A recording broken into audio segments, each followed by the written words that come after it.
네, 함께 말씀 보겠습니다. 오늘 데살로니가전서 1장 3절과 4절입니다. 짧으니까 함께 읽도록 하겠습니다. 너희의 믿음의 역사와 사랑의 수고와 우리 주 예수 그리스도에 대한 소망의 인내를 우리 하나님 아버지 앞에서 끊임없이 기억하미니 하나님의 사랑하심을 받은 형제들아 너희를 택하심을 아노라. 아멘. 본문에서 우리라고 하는 것은 이 편지를 기록한 사람들이죠. 기록한 사람으로 소개된 바울과 실로아나와 디모데를 말하지만 바울 개인으로 봐도 된다고 했습니다. 그래서 우리가 이제 우리라고 해도 바울이 혼자 쓴 거다 이렇게 봐도 좋겠고, 그리고 바로 앞에 2절에서 사도 바울은 자신이 데살로니가 교회 성도들 때문에 하나님께 감사한다고 말했습니다. 하나님께 감사한다. 그리고 오늘 3절에는 그 이유가 나온 거죠. 왜 감사하느냐. 그래서 그 이유를 보면 뭐라고 나옵니까? 믿음의 역사, 사랑의 수고, 소망의 인내, 이렇게 세 가지가 나오는데 하나씩 좀 보도록 하겠습니다. 처음으로 믿음의 역사라고 나오는데 여기서 역사라고 번역된 단어는 일, 행위 이런 의미로도 번역이 됩니다.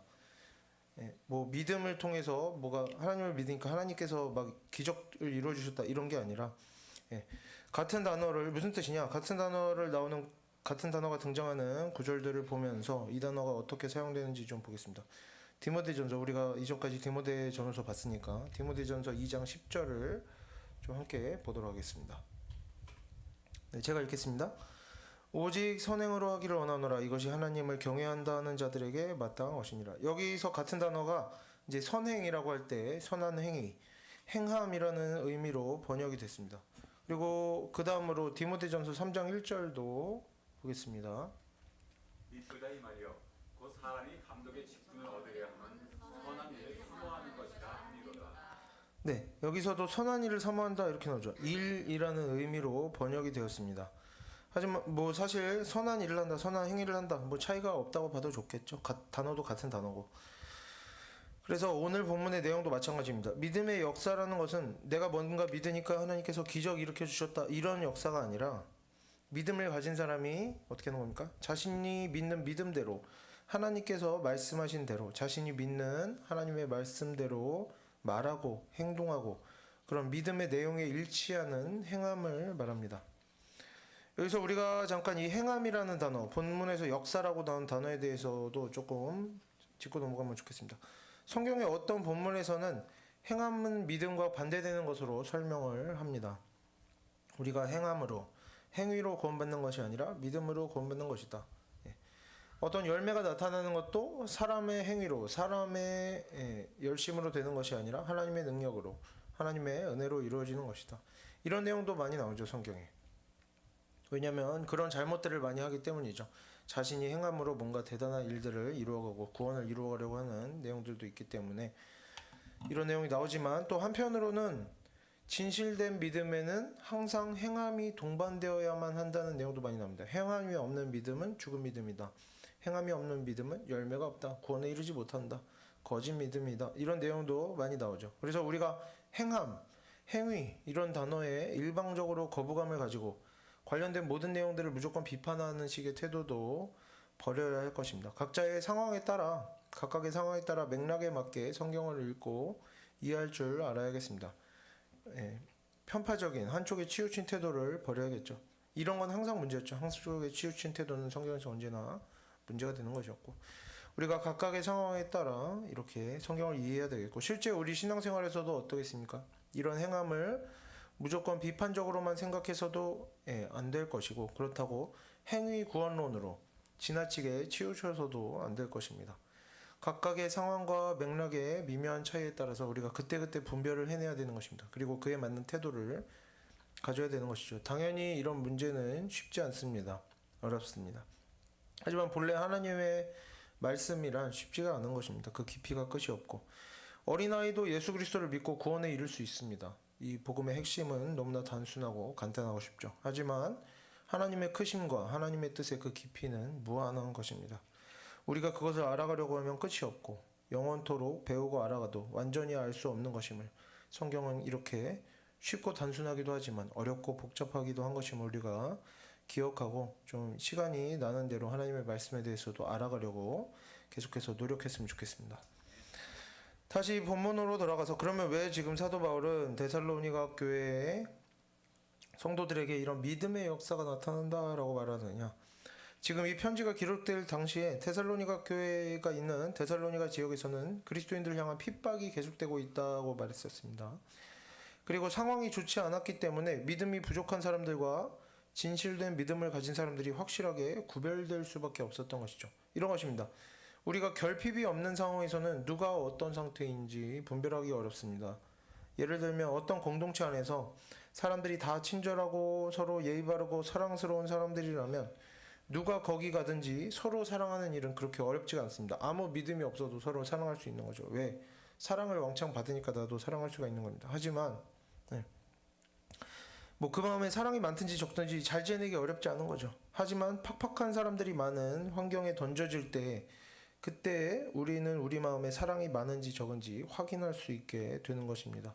도저히 이웃을 사랑할 수 없는 환경에 던져질 때 우리의 사랑하는 마음이 그렇게 시험대에 오를 때 우리에게 사랑이 있는가 없는가, 우리에게 사랑이 많은가 적은가가 분명하게 드러나는 것이죠. 학생이 얼마나 열심히 잘 공부했는지가 언제 드러납니까? 책상에 앉아있을 땐 드러나지 않습니다. 책상에 몇 시간 앉아있었느냐, 문제집을 몇 시간 봤느냐, 이런 걸로는 학생이 얼마나 열심히 잘 공부했는지 확인되지가 않습니다. 언제 확인됩니까? 시험 시간에 시험지를 풀고 채점할 때 알 수 있는 것입니다. 아무리 100시간, 1000시간, 만시간 문제집을 100권, 1000권을 풀었어도 빵점 맞으면 아무 소용이 없는 거죠. 공부를 안 한 거죠. 다 마찬가지입니다. 어떤 사람이 용기가 있는가, 용기가 없는가 하는 것은 비겁한 사람인가 용기 있는 사람인가 하는 것은 그 사람이 쉬는 날 집에서 누워서 TV 볼 때, 영화 볼 때, 그럴 때 확인할 수 있는 것이 아니죠. 언제 확인할 수 있습니까? 사람이 위험에 처했을 때, 전쟁터에 나갔을 때, 위기가 찾아왔을 때 확인할 수 있는 겁니다. 믿음도 마찬가지입니다. 믿음이 방해받는 상황, 하나님의 말씀대로 살아내기가 어렵고 너무 불편할 때 하나님께서 살아계신다면 왜 이런 상황을 방치하시는가? 하나님께서 살아계신다면 왜 데살로니가 교회가 핍박받게 하시는가? 그런 상황들이 지속되고 있을 때 그런 때 우리의 믿음이 어떠한가가 드러나기 시작하는 것입니다.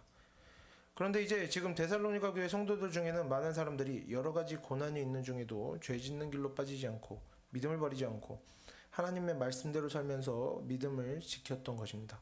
그래서 사도 바울은 이러한 성도들을 위로하고 칭찬하기 위해서 그들의 믿음의 역사, 그들의 믿음의 행위에 대해서 하나님께 감사한다고 말하는 것이죠. 그리고 이러한 믿음의 역사는 그 시대, 그리고 박해가 있는 특별한 시대에만 요구되는 덕목이 아니라 지금 우리에게도 아주 필요한 내용이라고 할 수가 있겠습니다. 물론 요즘에 기독교에 대한 박해가 있지는 않습니다. 하지만 그렇다고 우리의 어떤 믿음의 역사가 시험받지 않는 것은 아닙니다. 일상에서도 우리의 믿음은 계속해서 시험받게 됩니다. 우리가 날씨가 나쁘지 않고 시간적으로 여유롭고 그렇게 피곤하지 않고 몸이 아프지 않고 그런 날에 우리가 예배에 잘 나오고 봉사를 하고 주변 사람들과 잘 지내고 좋은 말 하고 조금 불편한 게 있어도 참고 또 방해받는 일 없이 기도하고 성경을 읽고 하는 동안에는 우리가 믿음이 좋다는 느낌을 받을 수가 있습니다. 하지만 사실 이런 때는 우리의 믿음이 그렇게 좋은지 나쁜지 분명하게 확인할 수는 없는 것이죠. 언제 확인할 수가 있습니까? 믿음이 좋은지 나쁜지 확인할 수 있는 시간은 우리의 믿음이 시험대에 오를 때입니다. 원리 원칙대로 정직하게 하면 조금 성가신데 귀찮은데 힘든데 하나님 말씀대로 살아내기에는 시간이 많이 드는데 비용이 많이 드는데 어떤 누군가에게 솔직하게 다 밝혀내면 내가 정직하게 나가면 거절당할 것 같은데 내가 원하는 소원을 이룰 수 없을 것 같은데 조금 속이고 거짓말하고 숨기면 어떨까 하는 생각이 들 때가 있습니다. 또 우리가 분노하고 싶을 때가 있고 큰소리 내고 무례한 말, 무례한 행동을 하고 싶게 만드는 우리를 기분 나쁘게 하는 상황들도 종종 찾아옵니다. 또 어떤 때는 내가 뭔가를 잘 해냈거나 내가 하던 일이 잘 풀렸을 때 내 자신을 높이고 싶고 내 지식을, 내 경험을, 내가 한 일을 자랑하고 싶은 마음이 드는 경우들이 있습니다. 다른 사람 앞에서 선생이 되고 싶은 것이죠. 나의 대단함을 가르치고 싶은 것입니다. 그럴 때가 있습니다. 반대로 남이 잘 됐을 때는 또 어떻습니까? 시기하는 마음이 생기면서 괜히 그 성과를 깎아내리고 싶은 때도 있습니다. 그게 다 잘한 건 아니야. 이런 점은 잘못된 것 같아. 맞는 말이죠. 맞는 말인데 그런 말을 꼭 하고 싶은 거죠. 별거 아닌데 그렇게 대단한 일은 아니야. 뭐 이렇게만 하면 할 수 있어. 저평가하고 싶은 마음이 드는 경우들도 있습니다. 이럴 때입니다.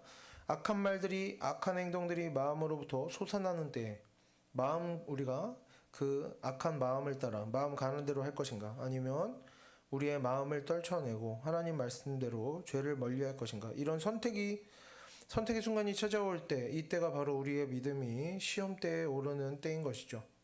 아무리 교회를 열심히 다니고, 아까도 얘기했었죠. 아무리 책상에 오래 앉아있고 문제를 많이 풀어도 시험이 빵점이면 공부를 안 한 겁니다. 아무리 교회를 열심히 다니고 신앙생활을 열심히 오래 했어도 믿음이 없는 사람은 그 순간에 어떻게 되는 겁니까? 결국에 그 마음으로부터 흘러나오는 악한 것들을 따라서 살아가게 되는 것입니다. 실제로 악한 말하고 악한 행동을 하게 되는 것이고, 믿음이 있는 사람은 자신의 믿음이 시험대에 오를 때, 그때에도 자신의 마음에서 악한 것이 흘러나올 때에도 하나님의 말씀에 능력이 있음을 믿고 하나님의 살아계심을 믿고 하나님께서 죄를 싫어하시며 심판자가 되신다는 것을 끝까지 믿는 사람은 마음으로부터 악한 것들이 계속해서 올라와도 잘 참고 하나님의 말씀대로 죄를 멀리하고 선한 말을 하고 선한 행동을 하는 것입니다. 그리고 바로 이러한 사람들, 악한 마음이 생겨날 때에도 잘 참고 끝까지 죄를 멀리하는 사람들이 믿음의 역사, 믿음의 행위가 있는 사람들이다, 이렇게 말할 수가 있는 것이겠죠. 그리고 이전에 믿음을 밖으로 드러내 보이는 것이 경건이라고 했었습니다. 경건. 그러니까 이렇게 악한 마음이 생겨날 때에도 잘 참고 죄를 멀리하는 사람, 끝까지 선을 행하는 사람이 바로 경건한 사람이다, 이렇게도 표현할 수가 있겠죠. 다음으로 넘어가서 사랑의 수고에 대해서 살펴보겠습니다. 수고라는 단어는 앞에 나온 역사라는 단어와 조금 비슷합니다. 비슷하게 실제 행위를 의미하는 단어인데 조금 차이가 있습니다. 이 수고라는 단어에는 헬라어가 수고라고 번역되어 있는데, 이 단어에는 실제 행위에 어떤 불편함이나 고난의 요소가 포함된 그러한 일을 의미합니다.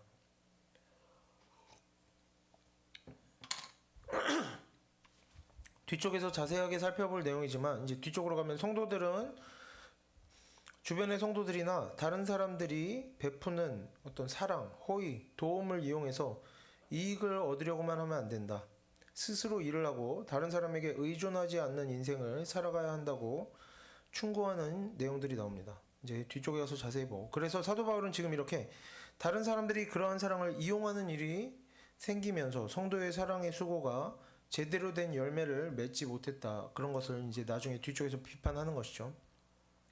하지만 그럼에도 불구하고 그런 성도들의 사랑의 수고, 다른 사람들에게 도움을 베풀고 자신의 것을 나눠주고 자신의 시간을 내어주고 희생하는 이런 사랑의 수고에 대해서 하나님께 감사한다고 말합니다.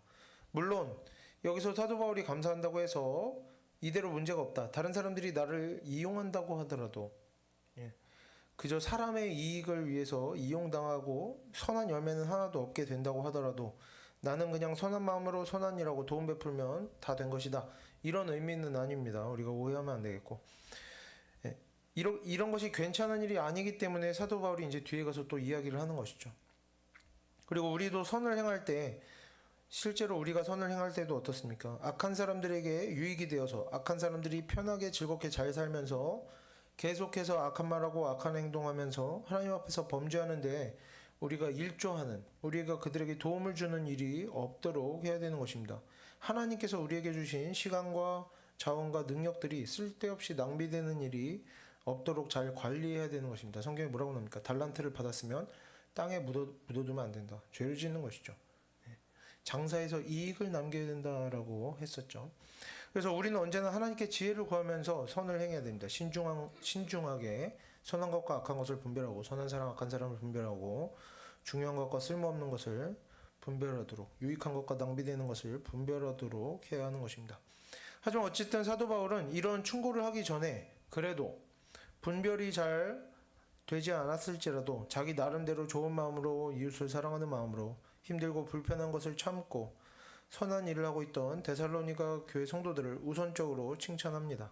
그리고 물론 선한 일을 지혜롭게 하는 것도 중요하지만 선한 일을 하는 것 자체도 중요하다 할 수가 있겠습니다. 내가 지혜가 없이 베풀다가 그것이 낭비되는 것도 굉장히 안 좋은 일이지만, 가지고 있는 것이 충분함에도 베풀지도 않는 것은 더 안 좋은 일이라고 할 수가 있겠죠. 물론 앞에서 먼저 살펴봤던 믿음의 역사도 선한 일에 대한 내용이었지만 사랑의 수고는 뭐라고 그랬습니까? 다른 면에 강점이 있는 겁니다. 공동체 생활을 하다 보면 봉사를 하고 수고를 하기는 하는데 또 어떤 사람들이 있습니까? 자신이 좋아하고 잘하는 것만 하는 사람들이 있습니다. 남들에게 돋보이는 것만 하는 사람들. 다른 사람에게도 유익이 되지만 자신에게도 꼭 유익이 되어야만 하는 사람들. 인정받는 일만 하는 사람들. 이런 좋은 일들, 좋은 자리만 남들보다 먼저 차지하려고 하고, 뭔가 자신이 수고한 후에는 반드시 티를 내야 하고, 공치사를 해야 되고, 생색을 내야 되고, 이런 수고스러운 일들을 하기는 하는데 자기 만족에 자랑 삼아 하려고 하고, 내가 귀찮거나 싫은 일이면, 마음에 내키지 않는 일이면, 모욕적인 일이면, 필요한 일이어도 중요한 일이어도 하지 않고, 남의 눈에 띄지 않는 일, 공로가 쉽게 드러나지 않고, 사람들 사이에서 돋보이지 않는 일은, 자기가 하기 싫고 잘 못하는 일들은 이제 해야 됨을 알매도 하지 않고 다른 사람들에게 떠넘기고, 그런 경우들도 있습니다. 수고란 뭐였습니까? 수고란 뭐라고 했습니까? 불편함이나 고난의 요소를 동반한다고 했었죠. 그렇기 때문에 이런 일들은 어떻습니까? 자신이 좋아하는 일만 하는 것들은 사랑의 수고는 아닌 것이죠. 이런 경우에는 아무리 힘을 들이고 시간을 써서 무언가를 한다고 하더라도 그것이 하나님 앞에서 정말 사랑하는 일로 여겨지기는 기대하기가 어렵겠다라고 할 수가 있겠습니다. 그래도 사람의 일로서는 수고했으니까 뭐 어떻게든 좋게 볼 수는 있겠죠. 뭐 어떤 유익이 있기는 있으니까요. 그리고 그런 사람이라도 이렇게 좀 일해줬으면 하는 때도 있죠. 우리가 실제로 일손이 부족하다 보면 좋게 볼 수는 있지만 그들은 어떤 사람들입니까? 그들은 이 세상에서 스스로 자기 상을 다 받은 사람들입니다. 하늘의 상급으로는 받을 게 없는 사람들이라 할 수가 있는 것이죠. 마태복음 6장 1절부터 4절까지를 좀 보겠습니다. 기니까 제가 읽겠습니다. 사람에게 보이려고 그들 앞에서 너희 의를 행하지 않도록 주의하라. 그리하지 아니하면 하늘에 계신 너희 아버지께 상을 받지 못하느니라.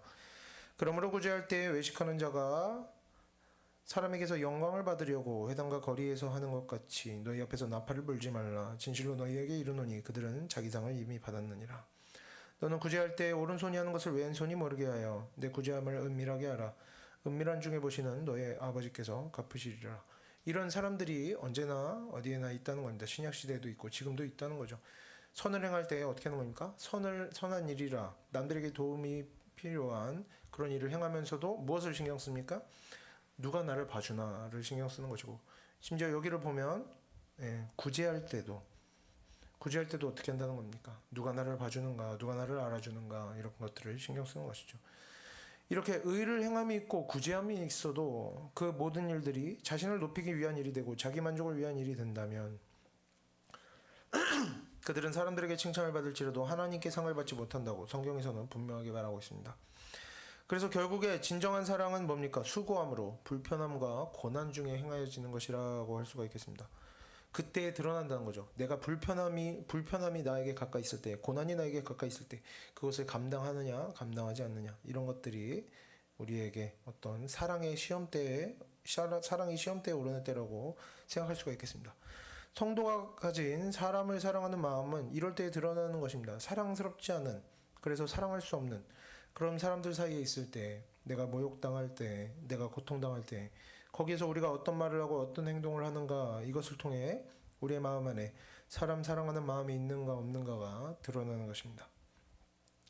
다음으로 소망의 인내라고 나옵니다. 여기서 소망이란 종말론적인 소망을 말합니다. 성경에서 거의 그렇습니다. 소망이라는 것은 종말론적인 소망을 말하고 예수 그리스도의 다시 오심과 심판의 날에 대한 소망입니다.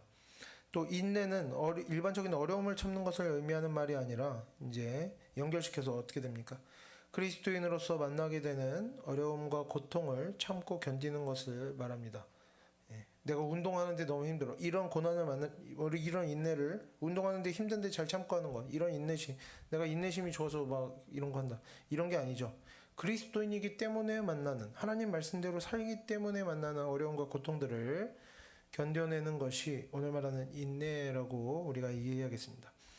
우리가 예수 그리스도를 믿으면서도, 여기 소망의 인내를 우리가 어떻게 이해하겠습니까? 우리가 예수 그리스도를 믿으면서도 마지막 날에 대한 소망보다 지금 내가 하고 싶은 일들에 대한 소망이 더 큰 경우들이 있습니다. 마지막 날에 대한 소망이 없는 것은 아니지만 이제 우선순위에서 밀려 있는 것이죠.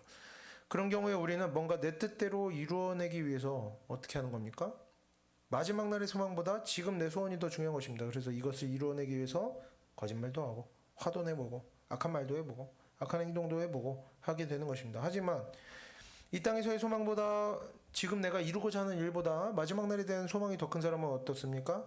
지금 이 땅에서 내가 원하는 일을 하기 위해서 하나님 앞에 범죄하기보다는 차라리 포기할 건 포기하는 겁니다. 포기하더라도 죄를 멀리하려고 하고, 심지어 모욕당하고 권리가 침해당하고 억울한 일이 생겨도, 물론 먼저는 그런 일이 일어나지 않도록, 그리고 그런 일이 있으면 해결하려고 지혜롭게 해야 되겠지만, 악한 말하고 악한 일을 하고 하나님 앞에서 범죄함으로 자신이 고통에서 벗어나기보다는 어떻게 하는 겁니까? 차라리 희생하고 손해보고 양보하더라도 죄를 멀리하고 선을 행하려고 애쓰게 되는 것입니다. 이것이 우리의 지금의 우리가 포기를 하고 고통을 감수할지라도 하나님의 나라를 위해서, 마지막 날을 위해서 인내하는 것이 바로 이러한 소망의 인내라 할 수가 있겠습니다. 데살로니가 교회 어땠습니까? 계속해서 박해가 있었죠. 그래도 어떻게 하는 겁니까? 데살로니가 교회 성도들이 직장에서나 일상에서 거짓말하지 않는 겁니다. 솔직하게 말하는 거예요. 그리고 고통당하는 것이죠. 이 땅에서의 사람의 욕심을 이뤄내는 일보다, 자신의 편안함, 자신의 욕심 이런 것들을 챙기는 일보다 하나님의 뜻을 이루어가는 일이 더 귀한 일임을 아는 성도들은 더욱 큰 뜻을 이루기 위해서 포기하고 참고 기다리고 인내해야만 하는 것입니다. 결국에 하나님의 영광을 위해서 이렇게 고통과 불편함과 어려운 것과 싫은 것들을 참고 견디는 성도, 좋은 것들을 포기할 줄 아는 성도, 여러 가지 어려움 중에도 입으로 손과 발로 범죄하지 않는 성도만이 심판의 날을 기대함으로 기다릴 수 있는 것이고, 마침내 그날이 올 때 이러한 구별된 믿음을 가진 성도만이 기쁨과 감사함으로 하나님 앞에 설 수 있게 되는 것이죠. 그래서 사도 바울은 이렇게 데살로니가 교회 성도들의 믿음의 역사와 사랑의 수고와 소망의 인내 때문에 하나님께 감사한다고 말합니다. 그러면 왜 성도들이 수고한 것인데, 성도들이 고생해서 이루어낸 것인데 성도들에게 감사한 것이 아니라 왜 하나님께 감사한가? 4절을 보면 이유가 나옵니다. 4절을 한 번 더 함께 읽어보도록 하겠습니다. 하나님의 사랑하심을 받은 형제들아, 너희 택하심을 알아라.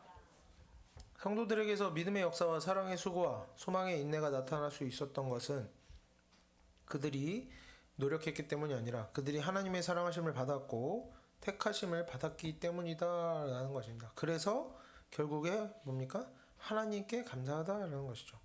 하지만 우리가 먼저 주의할 것은, 우리가 이러한 성경 본문을 근거로 해서 모든 사람의 수고에 대해서 하나님께 감사한 것으로 마무리만 지으려고 하고, 어떤 사람들이 수고했을 때 그 수고한 사람들에게 가서 하나님께 감사해라, 다 하나님께서 베푸신 것이다, 네가 한 것이 없다 하는 식의 태도, 그 수고함을 무시하는 태도는 잘못된 것임을 기억해야 하는 것입니다. 이것은 성경적으로 올바른 태도가 아니라 무례한 것이죠. 물론 은혜를 베푼 쪽에서, 도움을 제공한 쪽에서, 수고한 쪽에서 먼저 다 하나님께서 하신 것입니다, 제가 한 것이 없습니다 라고 말하는 것은 바람직하고 좋은 일이지만, 도움을 받은 쪽이나 혹은 전혀 그 수고에 함께 참여하지 않은 제3자가 거기에 가서 당신이 수고한 게 아니다, 하나님께서 하신 것이다, 이런 태도를 가져서는 안 되는 것이죠. 이건 분명하게 잘못된 태도입니다. 성경에서는 뭐라고 합니까? 그 일한 자는 그 삭슬 받아야 된다 라고 하는 것입니다. 삭슬은 우리가 어떻게 생각할 수 있겠습니까? 뭐 지금 시급이나 일당이나 월급일 수도 있겠지만 칭찬과 인정도 그 삭시 될 수도 있겠죠. 마땅히 받아야 할 것은 받아야 하는 겁니다. 빚진 것이 있으면 갚아야 하는 것임을 반복해서 이야기하는 겁니다. 누구에게 내가 도움을 받았으면 하나님께 감사하겠다라고 하는 것이 아니라 뭡니까? 하나님께도 감사하고 나에게 도움을 베푼 사람에게도 가서 갚아주어야 하는 것입니다. 그래서 사람이 다른 사람의 수고로 인해서 도움을 받고 혜택을 누리면서도 그저 하나님께 감사로 끝내버리는 것은 은혜가 넘치는 것이 아니라 하나님을 모르는 것입니다. 하나님의 말씀에 순종하지 않는 것이고, 우리 성도들은 누군가가 수고했을 때, 그리고 우리가 누군가 다른 사람들에게 특히 도움을 받고 은혜를 입었을 때는 하나님께도 감사할 뿐만 아니라 사람에게도 어떤 식으로든 감사의 표시를 하고 보답을 하고 빚진 것이 있으면 갚을 수 있도록 하여서 이제 하나님께서 기뻐하실 만한 인생을 살아가도록 해야겠습니다. 그리고 이제 다시 본문으로 돌아와서, 그러면 왜 지금 사도 바울은 데살로니가 교회 성도들을 칭찬하면서도 왜 이들이 수고한 일에 대해서 하나님께 감사한다고 말하느냐? 이 또 맥락이 있겠죠. 또 4절에서도 이어서 하나님의 사랑하심, 하나님의 택하심이라고 말합니다. 당신들이 이렇게 믿음의 수고, 사랑의 수고, 믿음의 행위 이런 것들을 할 수 있었던 것은 하나님의 사랑하심 때문이다, 하나님의 택하심 때문이다. 왜 이런 이야기를 합니까? 이런 이야기는 조금 전에도 설명했듯이 이제 맞는 내용이지만 아무 때나 말해도 되는 적절한 내용은 아닙니다. 하지만 사도 바울은 어떤 필요에 따라서 이런 이야기를 하는 것이죠. 우리가 그래서 지금 데살로니가 교회 상황 안에서 왜 이런 내용이 필요할까를 여러모로 생각해 볼 수가 있는데, 데살로니가 교회는 유대인과 이방인이 섞여 사는 교회였습니다. 섞여서 있는 신앙생활하는 교회였습니다. 그리고 예수 그리스도가 오시기 전까지는, 이제 재림 말고요, 성육신에서 오시기 전까지는 이런 표현, 하나님의 사랑하심을 받았다, 택하심을 받았다, 이런 것은 유대인들에게만 해당되는 내용이었습니다. 하지만 사도 바울은 이제 뭐라고 하는 겁니까? 너희들 데살로니가 교회 성도들 전체가 택하심을 받았다, 하나님의 사랑하심을 받는다고 하는 겁니다. 이 이방인들이 어떻게 되었다? 이제 완전히 하나님의 백성, 하나님의 택하신 자녀가 되었음을 지금 선포하고 있는 겁니다. 그러면 데살로니가 교회 성도들에게 왜 이런 가르침이 필요한가? 데살로니가 교회 성도들은 박해와 고난 중에 살아가고 있었습니다. 그들은 지금까지 많은 어려움을 잘 견뎌내 왔지만 사람의 힘과 능력은 부족함이 있습니다. 사람의 의지도 부족함이 있고 시간이 지나면서 지쳐가고 그 연약함이 드러납니다. 고난을 잘 참고 견뎌내는 것은 좋은 일이지만 계속해서 고난을 참는 일들이 지속되어지면 지치고 약해질 수밖에 없습니다.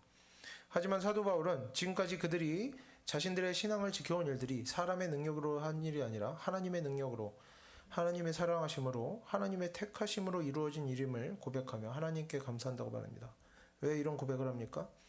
앞으로도 데살로니가 교회 성도들이 보잘것없는 사람의 능력으로 겨우겨우 고통 속에서 그들의 신앙을 지키면서 살아가는 게 아니라 앞으로도 그들의 고난과 박해 중에, 이전에도 그랬고 앞으로도 그들의 고난과 박해 중에 하나님의 능력이 나타날 것임을 이야기하는 겁니다. 하나님께서 하실 것이다. 하나님께서 이루어 가실 것이다.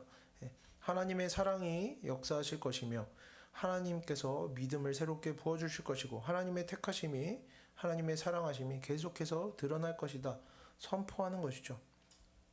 사람의 성공을 위한 사람의 수고와 사람의 능력으로는 결국에 보잘것없는 열매밖에 나타날 수가 없습니다. 하지만 하나님의 영광을 위한 하나님의 일하심에는 어떻습니까? 실패가 없고 부족함이 없고 연약함이 없기 때문에 사도 바울은 데살로니가 성도들이 자신의 신앙을 잘 지키면서 살아가는 이 모든 일들이 하나님의 사랑임을 말하면서 한편으로는 데살로니가 교회 성도들을 위로하고 또 한편으로는 이 모든 일들이 계속해서 앞으로도 하나님께 영광 돌리는 일이 되고 또 하나님의 능력으로 잘 해결되어져 가기를 바라고 기도하는 마음으로 이러한 고백을 하는 것이라고 볼 수가 있겠습니다. 그리고 이게 이제 아무나 이런 이야기를 한다고 이런 내용이 될 수는 없죠. 왜 이런 이야기를 할 수가 있습니까? 사도 바울이 누구보다도 많은 고난을 당하면서 복음 전하는 일을 감당해 왔기 때문에, 그리고 데살로니가 교회에서 함께 신앙생활을 하고 함께 고난을 당하고 결국에 자기가 데살로니가 성도들을 위해서 희생하면서 쫓겨나왔죠. 그러니까 이야기할 수 있는 겁니다. 자신의 보살핌 안에 있는 사람들이기 때문에 먼저, 그리고 고난을 감수했기 때문에 이야기할 수 있는 것이죠. 그래서 우리의 모든 수고하는 일과 우리의 모든 타고난 능력과 우리가 노력해서 이루어낸 모든 일들은 이렇게 하나님의 은혜로, 하나님의 택하심으로부터 나온 것입니다. 하지만 이것이 우리가 아무렇게나 살고 죄짓고 살아도 다 하나님이 알아서 해주신다라는 의미가 아닙니다. 하나님께서는 죄를 미워하시고 싫어하시는 분입니다. 그래서 택함받지 못한 자가 범죄할 때에는 그 죄에 대해서 대가를 치르도록 하시는 분이고, 하나님의 자녀가 범죄할 때는 어떻게 하십니까? 다 그냥 용서해 주십니까? 하나님께서는 그러한 범죄하는 자녀들을 올바른 모습으로 변화시키기 위해서 훈계를 하시는 것입니다. 아무리 잘 되는 칼이라도 잘 써야 좋은 요리가 나오는 것입니다. 아무렇게나 휘두르면 요리도 망치고 사람도 다치게 되는 것입니다. 하나님께서 사람을 먼저 택하신 것이고 구원과 모든 좋은 것이 하나님의 은혜로부터 나오는 것임은 분명히 성경에서 말하는 내용이지만, 우리가 이러한 선택의 교리를 가지고 다른 모든 사람들의 노력과 수고를 하찮은 것으로 만들고 범죄하는 일을 괜찮다, 다 용서받았다, 범죄하는 일을 괜찮은 것으로 만들고 선을 행하고 희생하고 사랑하고 인내하는 일을 하나님이 도와주시는 일이다, 누구나 할 수 있는 쉽고 당연한 아무 가치 없는 것으로, 그냥 당연히 해야 되는 것으로 이렇게 만들어버린다면 하나님께서는 이러한 태도를 하나님 앞에서 범죄하는 일로 여기실 것임이 분명합니다. 그래서 우리가 아무리 하나님의 선택과 은혜의 교리를 잘 안다고 하더라도 언제나 우리 스스로는 죄를 멀리하고 선을 행하기 위해서 정말 열심으로 애써야 할 것이고, 또 다른 사람들의 수고하는 일들에 대해서는, 다른 사람의 어떤 열매들에 대해서는 항상 하나님께 감사하면서도 동시에 사람들을 칭찬하고 인정할 줄 알고 또 보답할 줄 알아야 하겠습니다. 그리고 우리가 이렇게 우리의 힘과 능력을 다하여서 하나님의 말씀 안에서 살아가려고 노력할 때 그때 하나님께서는 그렇게 하나님의 말씀에 순종하는 인생의 모든 어려움들을 불쌍히 여기시고 하나님의 능력으로 해결해 주시고 순종하는 인생을 통해서 하나님의 영광을 드러내시고 우리 성도들을 통해서 하나님의 뜻을 이루어 가실 것입니다. 그래서 우리가 오늘 본문을 보면서는 언제나 우리가 하나님께 감사할 줄 알면서도 동시에 사람에게도 보답할 줄 알고 우리가 하나님께서 우리의 인생을 통해서 이루어 가실, 순종하는 인생을 통해서 이루어 가실 일들을 기대하면서 언제나 우리가 하나님 말씀에 순종하며 살기를 정말 애쓰는 그런 하나님의 자녀로 자라가게 되기를 바랍니다. 함께 기도하겠습니다.